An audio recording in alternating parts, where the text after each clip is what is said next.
Chapter 2. Is nothing sacred, they mournfully intoned, and with only the merest hint of sarcasm? Those of a philosophical nature might speculate that it was perhaps this inability to put their guitars where their mouths are that generated the karma which later prevented the Bograts finding a gig to play their songs. However, back in the early years, the lack of gigs was more than countered by a flurry of songwriting, jamming, and wild mental excursions aimed at capturing that enigmatic Bograt spirit. Some of these sessions were captured on the Cosmic Jams series of tapes, an obscure but pithy musical archive of the early 80s. These recordings offer an illuminating insight into what was, by any standards that count, a very fruitful period. Those fragments, latterly preserved for posterity in the Cosmic Jams CD series, and now also here on YouTube, serve to illustrate where the band was at in the early days, and offer potentially unending musical inspiration. Moving swiftly on. Avoiding the temptation to dwell for too long on past wonders, let us pause only to remark on one particularly notable feature of the Bograts in the early days. The Bog tribe, for that is what it was rapidly becoming, was famous at this time for its size. At least 50 saucepan and other object bangers declared allegiance to the band, if not actually claiming membership. It is, however, entirely possible that this figure comes into the aforementioned category of overly fond memories. This doesn't stop the Red Book from claiming that this reflected the participative, all-inclusive nature of the manifestations of Bernie. It certainly was a fact that no one who wished to join in the fun was ever turned away from the stage.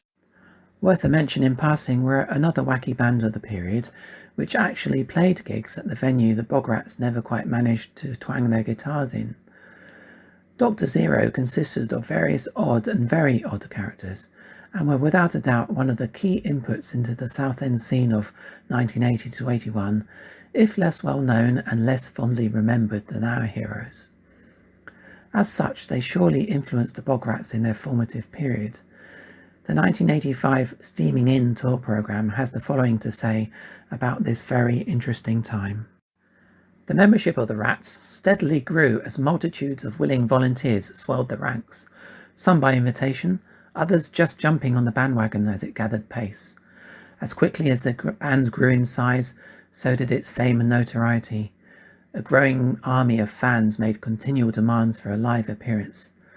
This was of course impossible, and considered to be against Bograt principles.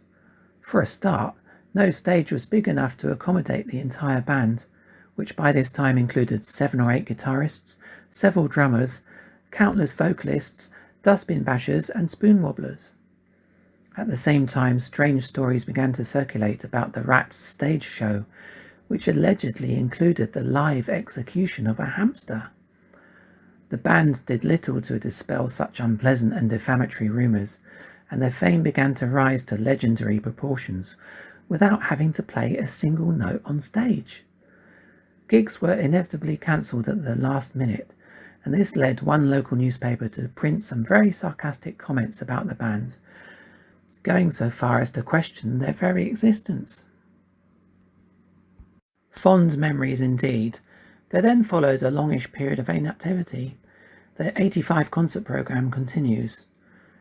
The loyal fan could be excused for thinking that some terrible fate had befallen the Bograts, because little was heard from them for over 2 years. Then out of the blue, with almost unheard of efficiency, a concert was arranged in the fall of 1984. The Out of Order tour was on the road. The Red Book puts it less prosaically, but just as accurately when it records, "The Bograts died and were reborn, reflecting the universal cycle of birth and death, though no one realised it at the time, in Sevenoaks, England." The transmigration of the Bograt soul from Southend to Sevenoaks was indeed a significant event, brought about by the relocation of one Mr. J.R.C. Glover to Kent County.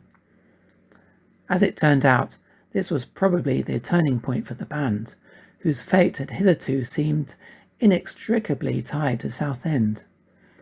The endearing suffix applied to this town's name by less than enamoured locals, Southend-on-Sea, clearly indicating in retrospect that this was a less than ideal medium for the development of the band.